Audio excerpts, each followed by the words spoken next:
Welcome to Niranjan கவிதைகள். இன்றைக்கி வந்து நம்ம ஒரு 30 பேருக்கு 30 முட்டை போட்டு முட்டை கிரேவி செய்கிறோம். அதுக்கு என்ன பண்ணியிருக்கேன்னா, ஒரு கொஞ்சம் 1/2 லிட்டரு எண்ணெய் ஊற்றிருக்கேன்.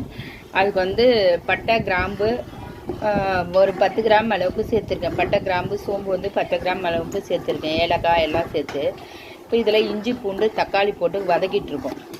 இப்போ இது நல்லா வதங்கி எண்ணெய் பிரிஞ்சு வர்றப்ப நம்ம வந்து மிளகாத்தூள் எல்லாம் சேர்த்து எவ்வளோ மிளகாத்தூள் சேர்க்குறோம், உப்பு சேர்க்குறோன்றதை இப்போ நான் காமிக்கிறேன். இப்போ ஒரு கையளவுக்கு வந்து இந்த குழம்புக்கு தேவையான உப்பு சேர்க்குறோம். ரொம்ப உப்பு அதிகமாகிடுச்சுன்னா கஷ்டம், போதும். அப்புறம் பார்த்து போட்டுக்கலாம்.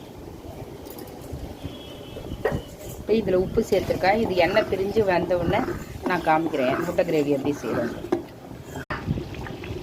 இப்போ இதில் வந்து சிக்கன் பொடி போடுறோம். சிக்கன் பொடி அரை பேக்கெட் போடுறோம்.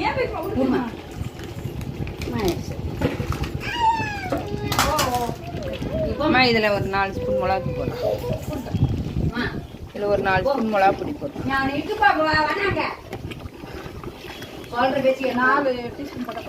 ஒரு 5 அதில் கொட்டிடும்.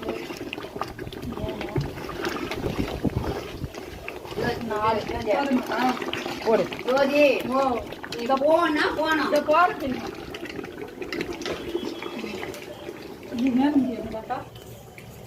இப்போ இந்த கிரேவிக்கு தேவையான தண்ணி சேர்த்துட்டோம். இதில் கொஞ்சம் கரம் மசாலா சேர்த்துருக்கோம்.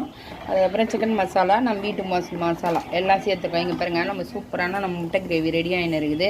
இப்போ இது முட்டை கிரேவி நல்லா எண்ணெய் பிரிஞ்சு வர ஸ்டேஜில் முட்டை போட்டோம்னா சூப்பராக இருக்கும். சூப்பராக நம்ம முட்டை கிரேவி ரெடி ஆகிடுச்சு. இப்போ நம்ம முட்டை கிரேவி நல்லா எண்ணெய் பிரிஞ்சு வந்திருக்கு. இங்கே பாருங்கள், நான் கொத்தமல்லி சேர்த்துட்டேன். இதில் வாசனைக்கு நம்ம கொத்தமல்லி மட்டும் சேர்க்குறேன். நான் இதில் இந்த கருவேப்பிலாம் சேர்க்கலாம். சூப்பராக நம்ம திக்காக ஆகிடுச்சு நம்ம முட்டை கிரேவி. இந்த ஸ்டேஜில் நம்ம முட்டையை சேர்த்தா சூப்பராக இருக்கும். ஆ 11 மணிக்கு வரானா. இங்கே பாருங்கள், நம்ம முட்டை கிரேவியில் வந்து முட்டை சேர்த்தாச்சு, கொத்தமல்லி சேர்த்தாச்சு. இங்கே பாருங்கள், ஒரு முட்டையை வந்து உடச்சி சேர்த்துருக்கேன். முட்டையோட கிரேவியோட வாசனை வரணுன்றதுக்காக முட்டை ஒன்று உடச்சி சேர்த்துருக்கேன், அந்த வாசனைக்காக. சூப்பரான நம்ம முட்டை கிரேவி ரெடி ஆகிடுச்சு. எண்ணெய் பிரிஞ்சு வந்திருக்கீங்க பாருங்கள். முட்டை சேர்த்துட்டேன். இதை அப்படியே இறக்கி பிரியாணிக்கு வச்சு சாப்பிட்டோம்னா செம்ம டேஸ்ட்டாக இருக்கும். நம்ம சூப்பரான முட்டை கிரேவி இங்கே பாருங்கள், செம்மையாக சூப்பராக கொதிச்சு ரெடி ஆகிடுச்சு.